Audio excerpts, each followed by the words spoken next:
Tonight, we're struggling. That's the message from business owners to Minnesota leaders, how the Duluth Chamber of Commerce aims to help.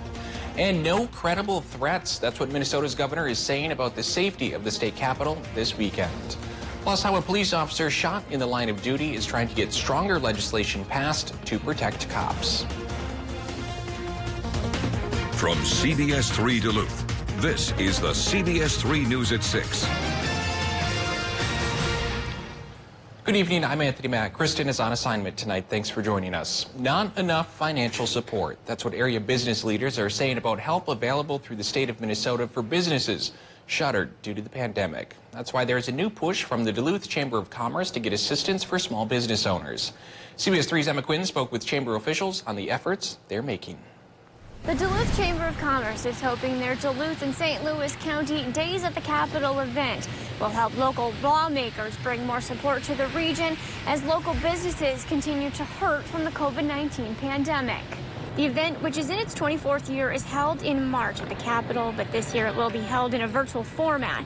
The event, which brings together roughly 500 residents from the Duluth area and local lawmakers to discuss the needs and issues they are facing. Chamber officials are hoping lawmakers can help with economic recovery and get more support for businesses in the hospitality and leisure industries. We hear it time and time again every year from our local elected officials. This event makes an impact, having that many citizens.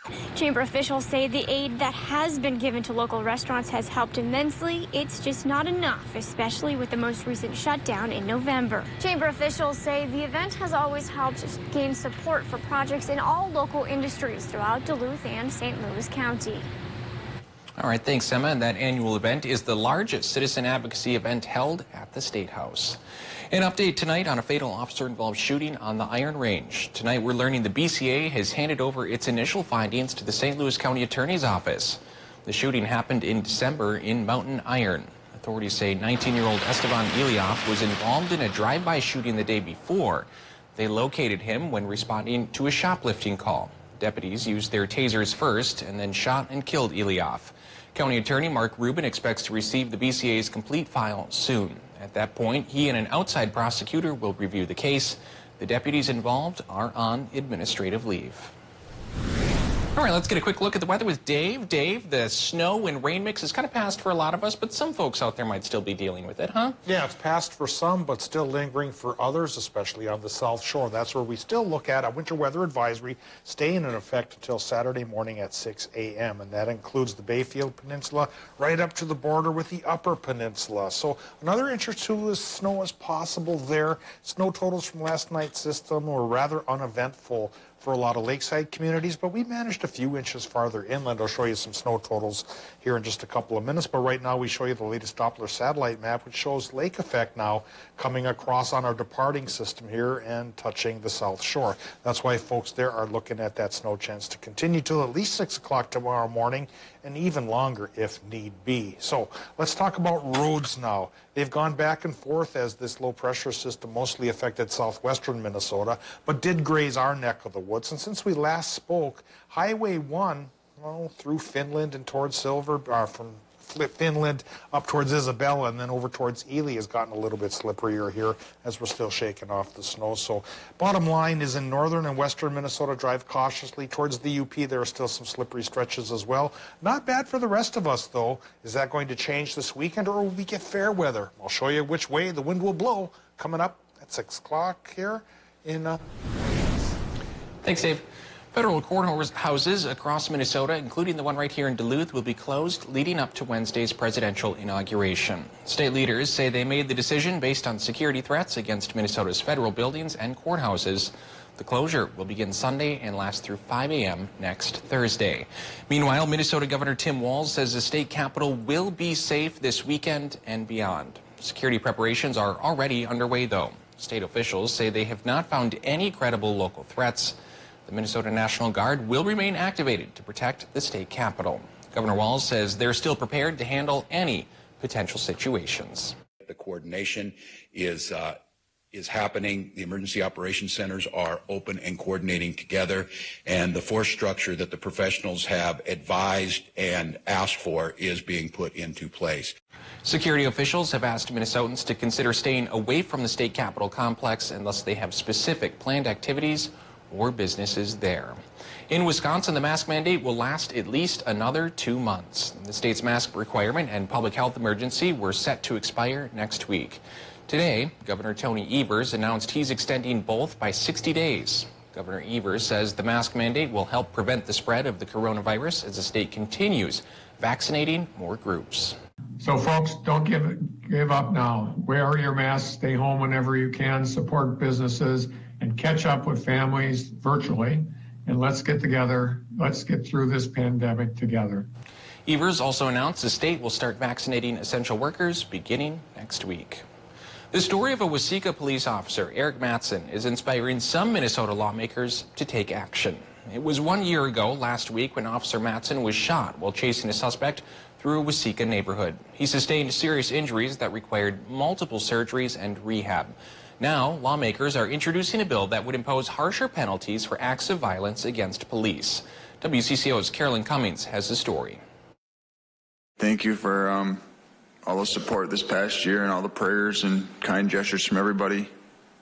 It's been amazing, but it's definitely been a whirlwind to recover. As Eric Mattson marches forward on the long path to recovery, some Minnesota lawmakers say the penalties for the crime against him are a roadblock to justice. They're introducing a bill in his honor at the state capitol that would level stricter sentences for those convicted of first-degree attempted murder of law enforcement. Any attempt on an officer's life must be met with punishment that matches the heinousness of the crime. The proposal would effectively double the maximum sentence for first-degree attempted murder of a police officer, judge, prosecutor, or correctional officer. Under current law, the maximum sentence is 20 years with release under supervision after 2/3, or for a 20-year sentence, 14 years is served. The proposal would boost the maximum penalty to life in prison and mandates at least 30 years served before being eligible for release. Waseca County Attorney Rachel Cornelius, who prosecuted Mattson's case, supports the move, saying there's a glaring gap in state law. We provided for higher penalties for the murder of police officers,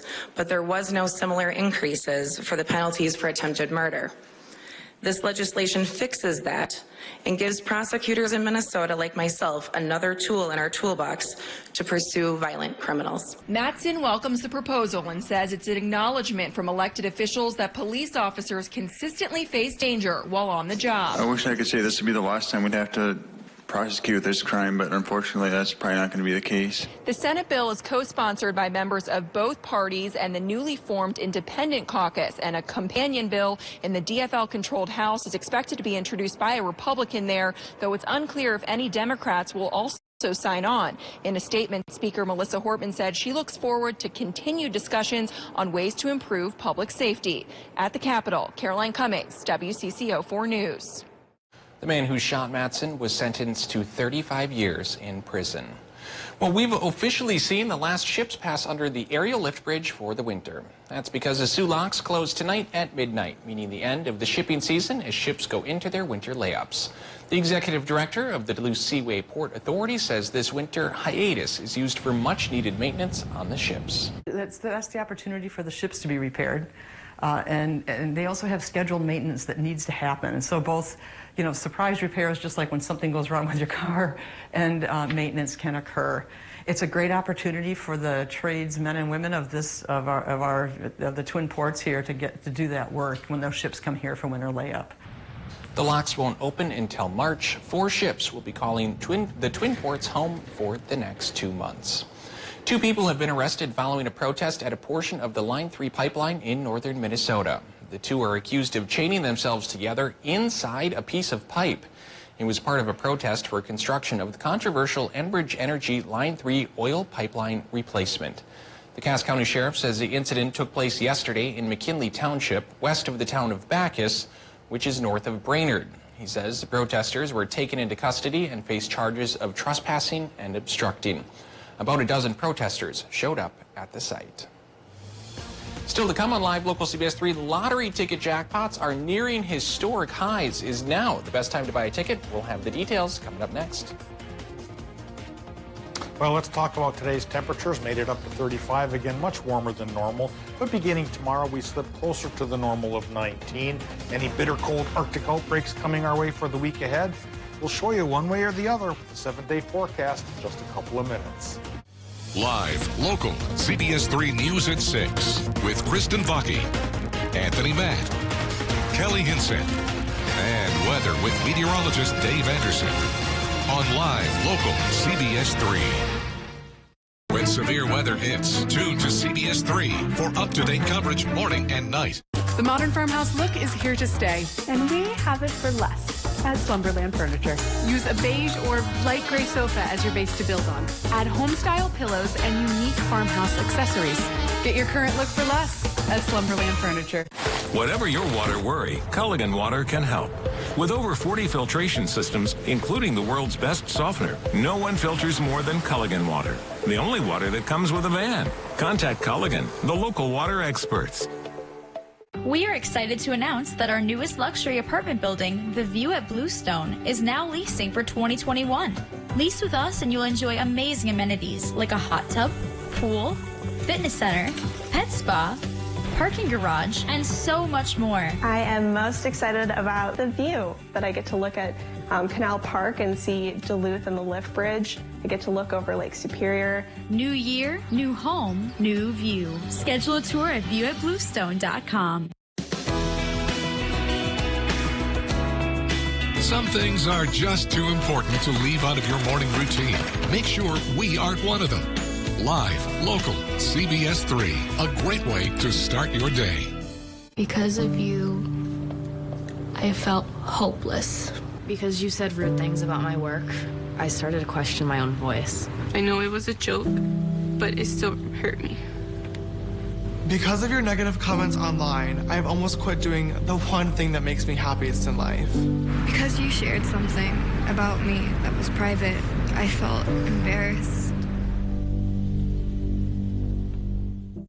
Because you said hi to me on the first day of school, I felt included, and I knew that I was going to be okay. Because of you sharing your story with me, I feel comfortable sharing my own. Because you were there when I was coming out, you helped me regain my confidence. I'm still here today because of you.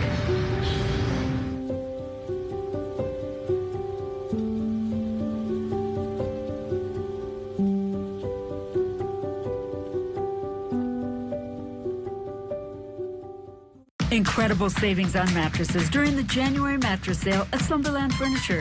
Start your year off with a great night's sleep. Get a Sealy Memory Foam Queen mattress for $349. Comes conveniently in a box. The January mattress sale at Slumberland.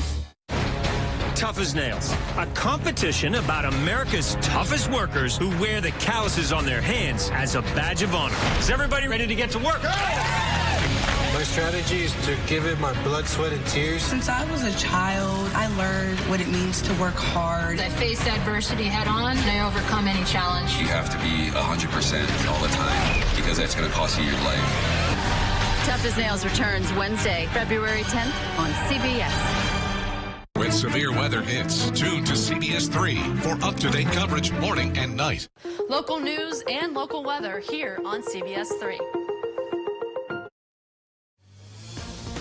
Now, the CBS 3 Duluth Weather Max forecast with meteorologist Dave Anderson. All right, let's talk about snow totals. For a lot of folks, it was a swing and a miss as far as the snowstorm went. But for others, well, we got some moderate totals, like Muckwa, Wisconsin, outside of Ashland, 6.4 inches. Red Cliff, even by the lake, some towns managed to do all right at 5.5. Hill City came in with 5 inches. Grand Rapids, that number just came in the past few minutes. They made it to 4 inches. And over towards Oulu, as the Finns would pronounce it, or Ulu, as some Wisconsinites would say, 2.5. 2.3 for Stone Lake, speaking of Wisconsin. And Washburn at 2. Duluth, though, closer to the lake, up over the hill, only 1.2 inches. So a lot of snow fans were disappointed by this go-around. Others, like we mentioned here, didn't do too badly. Our next going around with the snow, though, could come around by about Wednesday. We'll talk about the odds of that one paying off in just a bit, but this is a live look at Ashland right now, where they still have the chance for getting a little more snow till about 6 o'clock in the morning. Doesn't look too bad there now, but do keep in mind, only a little bit of snow is needed to make roads slippery, so do travel cautiously. Current conditions from Duluth International, 34 the current temp, north winds going 8 miles per hour, air pressure a little bit low, but starting to come up, 29.79 inches of mercury, and that's a sign that over the weekend we may see a little bit of sun. I'll tell you if that's going to be Saturday or Sunday in just a bit, but right now we eye up our current temperatures, which are in the low 30s in the Upper Peninsula, low to mid 30s for northwestern Wisconsin, and Minnesota numbers are going from about 30 in places like Orr to 34 degrees down towards Cloquet and Moose Lake, and a lot of the other towns are in between. Warm spell's been with us for almost 2 weeks. It should start to fade tomorrow. Temperatures will fall back towards normal for the week ahead, which really isn't bitterly cold this time of year, but it should be more supportive of the snow that we've been getting here. And a lot of snow fans have really been carefully squirreling it away and treating it cautiously, because who knows when the next batch is going to come. Well, there's still a chance, like I mentioned, for a little bit of a batch to come across the South Shore tonight as the tail end of our low pressure system works through the region. That's why we have that winter weather advisory in effect from Ashland and Bayfield into Iron counties till 6 o'clock tomorrow morning.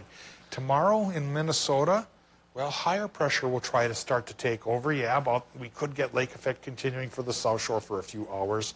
Then once we get into Sunday, the high pressure cell could poke some holes in the clouds finally. We'll have dry conditions and at least partly sunny skies coming across, which will be a nice break after such a long cloudy spell, which will be back with us as early as Monday because this next low starts to come our way. And by Wednesday, it brings us a 30% chance for snow. So not a great chance, but it may be the only one coming up in the week ahead. Tonight, Minnesota low temps could be as cool as 15 inland and as warm as 28 by the lake. Mostly cloudy sky up over the top of all of our heads. And from those clouds, still a 60% chance for more snow in Wisconsin and Michigan, with lows in the mid-20s there. And for tomorrow, daytime highs in Wisconsin, Michigan could top out around 30, 40% chance for morning snow. In Minnesota, it should be mostly cloudy and a hair cooler, with highs from 22 inland to 30 by the lake. And the temperature trend is on a downward spiral as the week goes on. Down to 23 for Martin Luther King Jr. Day on Monday. By Wednesday, when we get that chance for a little light snow, could have a morning start at 5 above. And Tony, that looks like it'll be the coolest day of the week, which will be the closest to normal until we get to Friday. 18 and 9 is a little bit closer to normal there. Otherwise, a hair warmer than normal, yes, but not as warm as last week. Yeah, it's hard to believe. I mean, we're entering, I think, the third week of January now, and it doesn't feel like we've had that real cold snap yet this winter. We've gone towards 10, even 20 below a couple of times, but they've been so far apart we forget about them. Yeah, it's kind of crazy. Well, it's good for the heating bills. Sure is. Thanks, Dave. Well, a lot of people are scrambling to get their lottery tickets as the jackpots reach near historic highs. The Powerball's jackpot is now up to $640 million. Meanwhile, the Mega Millions is up to a whopping $750 million. The corner store in Gary, New Duluth says they have seen plenty of people coming out and buying tickets in hopes of cashing in. Typically, we wait on average, about 500 people per shift, and since the lottery's numbers have increased, it's probably pushing more towards about 700 per shift. We're definitely increased in sales here. The Mega Millions numbers will be picked tonight. Meanwhile, the Powerball jackpot will be picked tomorrow night. A historic downtown Duluth building is back open and with a new look. The Temple Opera building on Superior Street was built in 1889. The city sold the building a few years back, and Bell Bank, the nation's 10th largest privately held bank, signed an agreement to lease it. Bell Bank renovated the building's 3 floors to make it functional. They also restored pieces of history, like the balcony, its keyhole windows, a light fixture, and the brown stone outside of the building. President of Bell Bank's Duluth branch says the choice was obvious. Picking out this building, the beautiful brownstone, it's a 130-year-old building. This is a way that we could demonstrate to the community that we are here to stay. And so we feel we're really preserving a piece of Duluth's history. This was a multi-million-dollar project. The city of Duluth is moving forward with the Enger redevelopment project, and they want community input. The city will hold listening sessions on 3 topics: housing youth and community amenities and commercial uses. The goal is to ensure the development meets a variety of needs. The workshops will be online and open to everyone. The project is on a 10-acre site across Skyline Parkway from Enger Golf Course. It will not impact any holes on the course. Still ahead in sports, UMD women's hockey is back in action for the first time in more than a month. Kelly has more details coming up right after the break. If you love them enough to crawl into a play place to get them to come down, then surely you'll check NHTSA.gov/the right seat to make sure they're in the right car seat. CBS3 live cams are brought to you by Kohler Chevrolet Buick GMC Cadillac. You're not just getting a car, you're getting Kohler. It's Super Saturday at Home Furniture. Get store-wide savings with up to an extra 10% off sale prices and 0 down, 0 interest financing on any purchase until 2022. Free no-contact shipping plus mountain bikes only $99 while they last. Saturday only at Home Furniture. Okay, Dad. 1, 2, 3.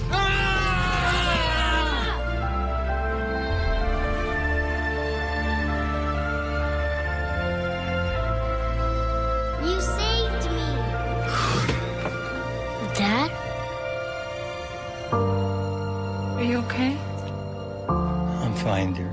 Your hero needs you now, and AARP is here to help. Find the care guides you need at aarp.org/caregiving. Tough as nails. A competition about America's toughest workers who wear the calluses on their hands as a badge of honor. Is everybody ready to get to work? My strategy is to give it my blood, sweat, and tears. Since I was a child, I learned what it means to work hard. I faced adversity head on, and I overcome any challenge. You have to be 100% all the time because that's going to cost you your life. Tough as Nails returns Wednesday, February 10th on CBS. Heart attacks and strokes happen, even in the midst of COVID-19, and at least one will occur while you're watching this. Heart attacks and strokes are medical emergencies. If you experience symptoms of a heart attack or stroke, do not delay seeking care. Call 911 immediately. Hospitals are prepared and can safely treat you. Visit cdc.gov/coronavirus to learn more. My part-time service in the Army National Guard makes it possible for me to be more for the community I call home. I'm a better neighbor because my service has taught me to understand how important it is to be a team player. My training helps me at work when I lead by example. My service in the Army National Guard allows me to keep my community and those I care about safe from threats. Learn more about how you too can live and serve part-time close to home by visiting NationalGuard.com.